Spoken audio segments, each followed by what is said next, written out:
আমরা মেকআপ আর্টিস্টরা প্রথমেই ক্লায়েন্টকে জিজ্ঞাসা করে নিই তোমরা কেমন মেকআপ চাইছো, হোক না সেটা পার্টি মেকআপ অথবা ব্রাইডাল। কেউ বলে তুমি তোমার মতো করে দিও, আবার কেউ বলে ফাউন্ডেশনটা স্কিন টোনে রেখো, বেশি ধবধবে সাদা আমার একদম ভালো লাগে না। আবার কেউ বলে আমাকে একটু ফর্সা লাগে যেন।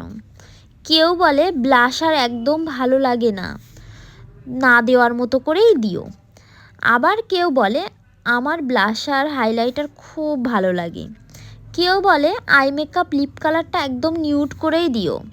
আবার কেউ বলে আমার আই মেকআপটা স্মোকি অথবা গ্লিটার করে দিও, আমার খুব ভালো লাগে।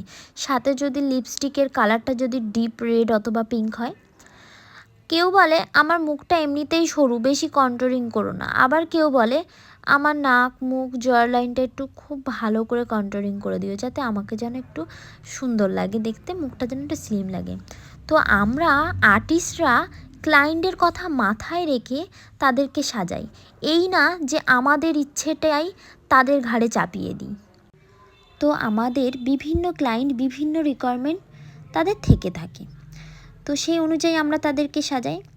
কিন্তু আমি দেখেছি যে কিছু কিছু আর্টিস্টরা এত খেটে সাজায় বা ক্লায়েন্টদের ইচ্ছে মতনই সাজায়, কিন্তু তারপরেও কিছু আজে বাজে আলতু ফালতু মানুষরা এসে তাদের কমেন্ট বক্সে এসে উল্টো পাল্টা বলতে থাকে যে আই মেকআপটা বড্ড বেশি গ্লিটারি হয়ে গেছে, ফেস মেকআপটা একটু স্কিন টোনে রাখা উচিত ছিল, এই না সেই না।